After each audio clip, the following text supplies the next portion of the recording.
तो आप सभी को नमस्ते प्रणाम। मैं आपका अपना ठाकुर प्रखर सिंह और रात के 10 बज चुके हैं और कहानी का जो सिलसिला है बदस्तूर जारी है। कल की कहानी जब मैंने सुनाई थी तो एक लाइन मैंने बोली थी कि मीडिया वाले कई बार ऐसा काम करते हैं और जब तक खबर पक्की ना हो तो कई लोग फॉरेन मीडिया का नाम लेके खबर चला देते हैं। हमारे हिंदुस्तानी मीडिया ने भी किया।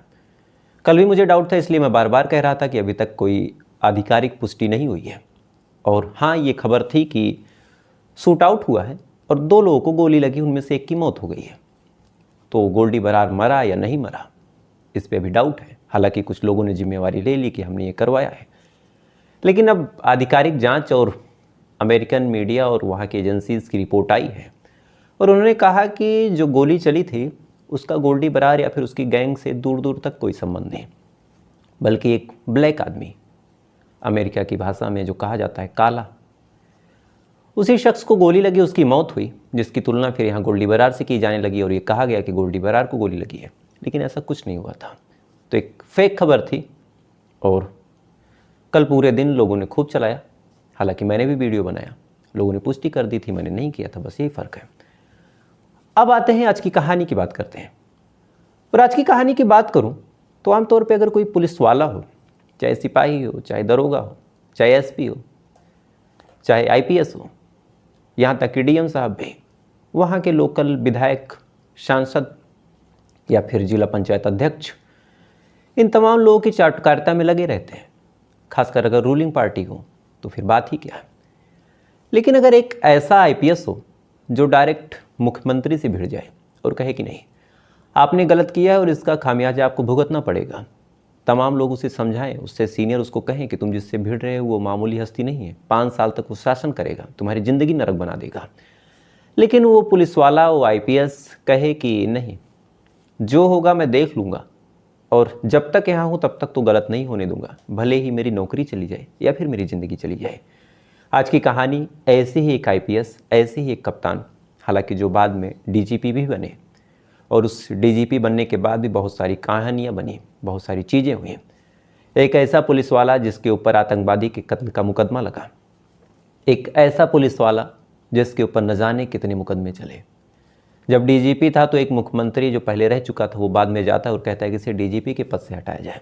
कहानी IPS बृजलाल या फिर कायदे से कहे DGP बृजलाल की है। और इस कहानी की असल शुरुआत होती है 5 दिसंबर साल 1989। यही वो टाइम था 5 दिसंबर का जब मुलायम सिंह पहली बार मुख्यमंत्री बनते हैं। अब जैसे ही मुख्यमंत्री बनते हैं, मुख्यमंत्री बनने के बाद शासन सत्ता बागडोर अपने हाथों में लेते हैं। लेने के बाद अपने ज़िले वापस आते हैं, इटावा। वहाँ के डाक बंगले में उनकी मीटिंग बैठती है। मीटिंग में फिर वहाँ के लोगों से, वहाँ के जो लोकल MLA थे जिनके समर्थन से वो बने थे, उनके समर्थक, उनके सपोर्टर, इन तमाम लोगों की एक मीटिंग लेते हैं, पूछते हैं कि क्या समस्या है, कैसे काम करना है। अब यहाँ पे जो इनके सपोर्टर थे, जो इनके समर्थक थे, वो चाह रहे थे कि अब कम से कम हमारे ज़िले के CM हैं, पहले से इनको जान रहे हैं, तो हमें तो पुलिस प्रशासन या फिर ऐसी कोई दिक्कत ना हो। लिहाजा ये बात जब उन्होंने मुलायम सिंह यादव से बोली तो फिर मुलायम सिंह यादव ने कहा कि ठीक है, एक काम करते हैं, यहाँ के जितने भी पुलिस वाले हैं या फिर जितने भी अधिकारी हैं सबका ट्रांसफ़र करवा देते हैं और एक एक अधिकारी को चुन चुन के यहाँ पे लाते हैं। लाने के बाद उनसे हम मनमाफिक काम करवा लेंगे। उसके बाद ट्रांसफ़र का कार्यक्रम शुरू हुआ।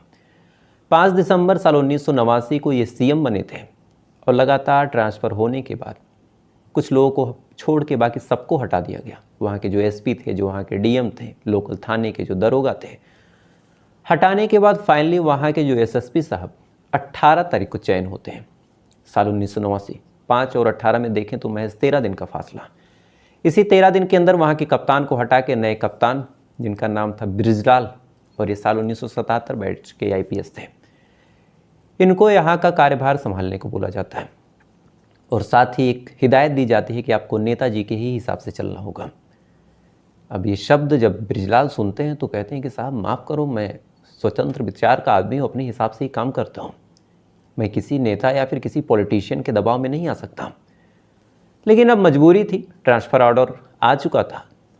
तमाम मना करने के बाद, तमाम चीज़ें कहने के बाद फिर भी इनको भेजा गया और फिर ये इटावा ज़िले के उस टाइम के कप्तान बनते हैं। कप्तान बनने के बाद ये अपना कार्यभार संभालते हैं इनको हिदायत दी जाती है कि किसी भी काम को करने से पहले नेताजी से परमिशन लेनी है। इसी दौरान एक बेहद मशहूर गांव है, और अगर आप यूपी से हैं या फिर थोड़ा बहुत भी पॉलिटिक्स में इंटरेस्ट रखते हैं तो इस गांव का नाम आपने ज़रूर सुना होगा, सैफई। इसी सैफई गांव में एक आदमी के ज़मीन पे कब्ज़ा हो जाता है। अब जैसे ही कब्ज़ा हुआ वो बेचारा भागा भागा अपने थाने में गया। जहाँ आने के बाद वहाँ के जो एसएचओ साहब थे, जिनका नाम था शाह आलम खान, शाह आलम से कंप्लेन दर्ज करवाई, और कंप्लेन दर्ज करवाने के बाद बताया कि साहब मेरे ज़मीन पे कुछ लोगों ने कब्ज़ा कर लिया है, आप प्लीज़ चलिए मेरे साथ और कार्रवाई कर लीजिए।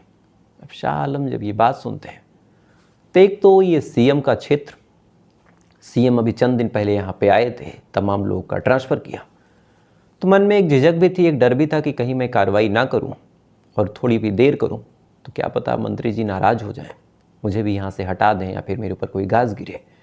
तो शाह आलम खान अपने दलबल के साथ उस गांव में जाते हैं। जाने के बाद जितने भी लोग थे उनको गिरफ्तार करते हैं, और टोटल 22 लोग ऐसे थे जिनको उस टाइम अरेस्ट किया जाता है। अब 22 लोग गिरफ्तार होते हैं। गिरफ्तार होने के बाद उनको थाने में बंद किया जाता है। उसके बाद चार्जशीट, FIR, ये तमाम कार्रवाई की जाती है। इसी दौरान सैफई गांव के जो प्रधान थे, जब उन तक ये खबर पहुंचती कि सैफई गांव में 22 लोगों को गिरफ्तार किया गया, तो अपने वो 2 सपोर्टर के साथ थाने पहुंच जाते हैं। पहुंचने के बाद फिर जो SHO साहब थे शाह आलम खान, उनसे झगड़ा करने लगते हैं। कहते हैं कि इनको छोड़ो, ये हमारा आपस का मामला, हम सुलटा लेंगे। शाह आलम खान कहते हैं कि देखिए FIR हो गया, हम छोड़ नहीं सकते, कागजी कार्रवाई हो गई है, और अगर ये निर्दोष हैं तो कोर्ट है, इनको जमानत दे देगा। अब ये लाइन जैसे ही SHO साहब बोलते हैं, उस प्रधान को गुस्सा आता है। इत्तेफाक से वो उस टाइम सपा का सपोर्टर था, सपा का बरदस्त उसके ऊपर। गुस्से में उसने SHO साहब के ऊपर हाथ उठा दिया। अब एक थाने के अंदर एक SHO के ऊपर हाथ उठना, फ़ौरन SHO साहब भी अपना एक्शन लेते हैं।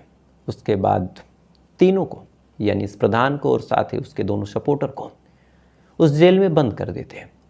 अब 22 लोग पहले गिरफ्तार हैं, 3 लोगों को बाद में गिरफ्तार किया गया, तो टोटल ये नंबर जा पहुंचता है 25 पे। अब 25 लोग गिरफ्तार हैं, वो भी एक गांव के। फ़ौरन इलाके में एक तरह से हड़कंप मच जाती है। अब ज़्यादातर लोग एक ही जात के थे, तो यहाँ फिर जातिगत राजनीति भी शुरू हुई। इसी दौरान कुछ लोग पहुँच जाते हैं शिवपाल यादव के पास। शिवपाल यादव के पास जाते हुए कहते हैं कि भैया एक बात बताइए, आपके बड़े भाई यहाँ के CM हैं, हम लोग शुरू से आपके सपोर्टर हैं, हमने आपको वोट दिया, इसके बाद भी अगर हमारे घर के लोग गिरफ्तार होते हैं तो आपके CM बनने का क्या फ़ायदा। और कल को ये खबर जब न्यूज़ चैनल में चलेगी कि एक CM के सपोर्टरों को गिरफ्तार कर लिया गया, तो आपकी क्या इमेज है, क्या गुंडाई, क्या दबंगई है आपकी। अब ये लाइन जैसे शिवपाल यादव सुनते हैं, सुनने के बाद वो भी सोचते हैं कि बात तो ठीक है, मेरे सपोर्टरों को मेरे ही राज्य में कैसे गिरफ्तार किया गया। इसके बाद शिवपाल यादव अपने सैकड़ों समर्थकों के साथ उस थाने में जाते हैं। जाने के बाद उस थाने का घिराव करते हैं। इसी बीच कुछ लोग उग्र होते हैं। उग्र होने के बाद थाने के ऊपर हमला करते हैं। वहाँ पे जितने सिपाही थे, जितने होमगार्ड थे, कांस्टेबल थे, दीवान साहब थे, ये तमाम लोग थाना छोड़ के भाग जाते हैं। लेकिन SHO साहब कहते हैं कि नहीं, हम नहीं भागेंगे, यहाँ पे 25 लोगों को बंद किया, बाकी कुछ पुराने कैदी हैं, पता नहीं इनके साथ क्या हो। इसके बाद SHO साहब वहाँ पे खड़े रहते हैं, इन लोगों से कहते हैं कि चले जाओ। इसके बाद ये तमाम लोग SHO साहब के ऊपर हमला करते हैं और उनकी बुरी तरीके से पिटाई शुरू कर देते हैं उसी थाने के अंदर। अब SHO साहब पीटे जा रहे हैं, ना ही कोई सिपाही छुड़ाने आगे आ रहा, ना ही कोई कांस्टेबल, ना ही कोई और। काफ़ी देर तक उनको पीटा गया। ये तमाम चीज़ शिवपाल यादव की आंखों के सामने होता रहा, ना ही उन्होंने छुड़ाने की कोशिश की। और जब पीट पीट के लगभग उनको अधमरा कर दिया गया, उसके बाद ज़बरदस्ती उस हवालात की, उस लॉकअप के दरवाजे को खोला जाता है। खोलने के बाद उन तमाम 25 लोगों को वहाँ से निकाला जाता है।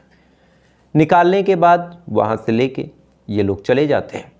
अब एक थाने के अंदर एक SHO को पीटना, जैसे ही ये खबर विरोधियों को पता चला, खासकर जो अपोजिशन में थे, लोकल लोगों को पता चला, न्यूज़ चैनलों को पता चला, अगले दिन हड़कंप मच जाता है। बड़े बड़े अक्षरों में ये खबर चलने लगी कि किस हिसाब से मुलायम के राज में उसके भाई जाते हैं और थाने में पिटाई करवाते हैं कि SHO की 25 लोगों को थाने से छुड़वा लिया गया ज़बरदस्ती। अब ये तमाम चीज़ें जब होने लगी तो फिर पुलिस महकमे में भी खलबली मची। लखनऊ में जो मुख्यमंत्री साहब बैठे थे उन तक भी बात गई, उन्हें भी लगा कि ये तो बहुत बड़ी बात हो गई। उन्होंने फिर कहा कि अब इस मामले को सुलझाया कैसे जाए, क्योंकि अगर ये मामला खुला तो शिवपाल भी बुरी तरह फंसेंगे, सरकार की भी धज्जियाँ उड़नी तय हैं। उसके बाद उन्होंने कानपुर के डीआईजी से कांटेक्ट किया और कहा कि एक काम कीजिए, आप जाइए और वहाँ पे कुछ बातचीत कीजिए, मान मनोबल कीजिए। और उस टाइम जो कानपुर के वो अधिकारी साहब थे वो मुलायम के बड़े ख़ास थे। उसके बाद वो कानपुर से चलते हैं, चलने के बाद पहुँचते हैं इटावा, और इटावा में कप्तान साहब के पास आते हैं। और उस टाइम के जो कप्तान थे वो थे ब्रिजलाल। कप्तान साहब के सामने जो एसएचओ साहब थे शाह आलम खान, उनको बुलाया जाता है। फिर समझाने बुझाने की कोशिश की जाती है। कहा जाता है कि आप एक काम कीजिए, आप कुछ मत कीजिए, कोई एफआईआर मत कीजिए, मीडिया के सामने आप कह दीजिए कि मुलायम या फिर उनके समर्थक नहीं थे, कोई बाहरी थे। इस पे जो एसएचओ साहब थे वो रोने लगते हैं और कहते हैं कि साहब एक बात बताइए, अगर मैं ईमानदारी से अपना काम करता हूँ, कुछ गुनहगारों को गिरफ्तार करता हूँ, तो उसके बदले मुझे ऐसी सज़ा मिलेगी कि आज अपना ही डिपार्टमेंट मुझे झूठ बोलने को कहेगा। तो इस पर वो जो कानपुर से अधिकारी साहब आए थे उन्होंने कहा कि देखिए, मुलायम सिंह यादव की सरकार है, 5 साल इनकी सरकार रहेगी और इनसे भिड़ना ठीक नहीं होगा।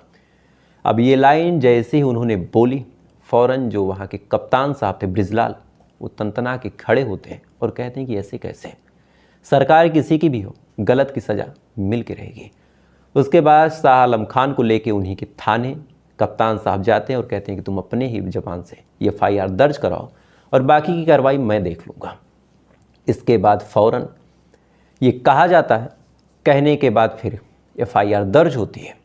इसके बाद धरपकड़ शुरू होती है। लेकिन इसी दौरान अब एक दूसरी कहानी जन्म लेती है। दरअसल एक डाकू था जिसका नाम था श्रीपत यादव। श्रीपत यादव उस टाइम चंबल का एक माना जाना डाकू था और उस टाइम इटावा के आसपास वो काफ़ी लूटपाट और काफ़ी लोगों को मारने की घटनाओं को अंजाम देता था। लोगों के अंदर दहशत थी। तो 14 तारीख को ये सूचना मिली कि श्रीपत यादव जो है एक जगह पे छुपा हुआ है और कुछ लूटपाट का प्लान बना रहा। अब ये खबर जैसे ही वहाँ के कप्तान ब्रिजलाल को ये सूचना मिली, वो कहते हैं कि चलो ठीक है, हम देखते हैं कि कैसे ये क्या करता है। इसके बाद ब्रिजलाल उससे निपटने का प्लान बनाते हैं। कप्तान साहब अपने दल बल के साथ पहुँचते हैं। पहुँचने के बाद अब जैसे श्रीपत यादव देखता है, देखने के बाद गोली चलनी शुरू होती है। गोली चलनी शुरू हुई तो इधर से भी काउंटर फायरिंग हुई और काफ़ी देर तक गोलीबारी होने के बाद अंत में श्रीपत यादव का एक खास गैंग, या फिर जिसे श्रीपत यादव का लेफ्ट हैंड कहा जाता था, दूसरे जो गद्दी का उत्तराधिकारी था, साफ शब्दों में कहा जाए, उसको गोली लगती है और उसकी मौत हो जाती है। हालांकि जो श्रीपत यादव है वहाँ से भाग निकलता है। अब 14 जनवरी साल 1990 की ये घटना थी। 4 दिनों तक सोशल मीडिया तो था नहीं, लेकिन प्रिंट मीडिया और तमाम मीडिया और आसपास के लोगों में ये खबर थी कि श्रीपत यादव को मार दिया गया, उसका एनकाउंटर हुआ। पहली बार वो डर के भागा। तो कहीं ना कहीं जो डीजीपी साहब थे उस टाइम, तो कप्तान साहब थे ब्रिजलाल, उनका भी एक हौसला बढ़ा था कि हमने कुछ अच्छा काम किया है, ऊपर वाले सपोर्ट करेंगे। 18 तारीख को, 4 दिन बाद ही 14 तारीख को ये घटना घटी। फ़ोन आता है कि आपको सीएम साहब ने लखनऊ बुलाया। अब ये काफ़ी खुशी मन से लखनऊ जाते हैं। जाने के बाद कहते हैं कि बताइए साहब। उन्हें उम्मीद थी कि शायद पीठ थपथपाई जाएगी, प्रोत्साहन दिया जाएगा, लेकिन मुलायम सिंह यादव इनसे अच्छे खासे नाराज़ थे।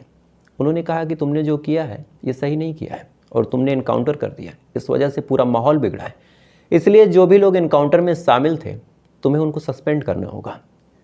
अब ये शब्द जब कप्तान साहब सुनते हैं, उनके तो चेहरे की हवाइयाँ उड़ गई कि हमने तो जान पे खेल के एक डाकू का इनकाउंटर किया, आज ऐसी बात ये बोल रहे हैं 4 ही दिन बाद। उन्होंने कहा कि साहब एक बात बताइए, हमने जान पे खेल के किया और आप ये कह रहे हैं कि सस्पेंड करो, तो ये तो नहीं हो पाएगा, क्योंकि सस्पेंड करने का मतलब है कि इनका मनोबल टूटना, और भी गैंगस्टर हैं और भी यहाँ पे बदमाश हैं, फिर हम उनसे कैसे भिड़ेंगे। अब ये लाइन जैसे ही इन्होंने बोली, बोलने के बाद वहीं से मुलायम सिंह यादव का मूड खिसकता है और टोटल 18 दिसंबर साल 1989 को इन्होंने ज्वाइन किया था। 84 दिन तक, यानी 60 ये और बाकी और जोड़ लीजिए 24 दिन, तो लगभग 3 महीने भी पूरे नहीं कर पाए थे अपना कार्यकाल। उसके बाद एक लेटर आता और कहा जाता है कि आपको यहाँ से हटाया जाता है। इसके बाद इन्हें नैनीताल ट्रेनिंग के लिए भेजा गया। उसके बाद से जब जब सरकार बनी, जब जब मुलायम सिंह यादव सरकार में आए, इनकी जहाँ जहाँ पोस्टिंग थी तहाँ तहाँ इन्हें परेशान किया गया, तहाँ तहाँ इन्हें टॉर्चर किया गया, इनके काम में दखलंदाजी की गई। साल गुजरते गए, अनेकों बार ये अलग अलग कामों में देश के प्रति इन्होंने अपना योगदान दिया। जो बृजलाल थे, चाहे STF हो, चाहे ATS हो, इन तमाम ऐसे संगठनों को इन्होंने ज्वाइन किया जो देश हित में काम करते हैं। लेकिन जब जब मुलायम की सरकार आई तब तब इन्हें परेशान किया गया। कभी किसी आतंकवादी के कत्ल के मामले में फंसाया गया, कभी किसी चैन की लूटपाट के मामले में फंसाया गया, कभी कुछ और किया गया, कभी कुछ और किया गया। और फिर जब इनकी सरकार चली जाती तो बाकी सरकारें जो बृजलाल थी इन्हें सपोर्ट करती, इनके काम को प्रोत्साहित करती। ऐसे ही साल 2011 में जब मायावती मुख्यमंत्री थी तो उन्होंने जो बृजलाल थे उनको DGP बना दिया उत्तर प्रदेश का। और जैसे ही DGP बनाया, अगले ही साल चुनाव होना था। अब 1 साल तक ये DGP, साल 2012 में फिर चुनाव होना था। तो जैसे चुनाव होने की शुरुआत होती है, मुलायम सिंह यादव पहुंच जाते हैं इलेक्शन कमीशन के पास और कहते हैं कि अगर DGP ये रहेंगे तो फिर जो इलेक्शन है वो फेयर ही नहीं होगा। इसलिए सरकार आपसे दरख्वास्त करती है, या फिर हम लोग आपसे दरख्वास्त करते हैं कि इनको हटाया जाए। लगातार ये लोग प्रेशर बनाते हैं, धरना देने की बात करते हैं। इलेक्शन कमीशन भी इस प्रेशर के आगे झुकता है और बृजलाल को फिर से उस पोस्ट से हटाया जाता है और अतुल कुमार थे, उनको फिर DGP बनाया जाता है। तब से लगातार कई बार इनको परेशान किया गया। ये बताते हैं कि इतने सालों के कैरियर में जब जब इनकी सरकार आई मुलायम की, तब तब इनके ऊपर फर्जी मुकदमे लगाए गए, चाहे वो ATS के थ्रू हो, चाहे STF के थ्रू हो, चाहे पुलिस के थ्रू हो। हर बार कभी चैन लूटने का, कभी घड़ी चुराने का, कभी जेब से पैसे निकालने का, यानी एकदम सड़क छाप मुकदमे। तो क्या ही कहें। तो फिलहाल ये थी पूरी कहानी, और इस कहानी को बहुत कम लोगों ने तवज्जो दिया, लेकिन मुझे लगा आपको सुनाई चाहिए, क्योंकि इस कहानी को खुद इन्होंने अपनी जुबानी सुनाया। तो आपसे कल फिर मुलाकात होगी किसी दूसरी सच्ची कहानी के साथ। तब तक अच्छे रहिए, खुश रहिए, अपना ख्याल रखिए, अपने देश का ख्याल रखिए। जय हिंद, वंदे मातरम।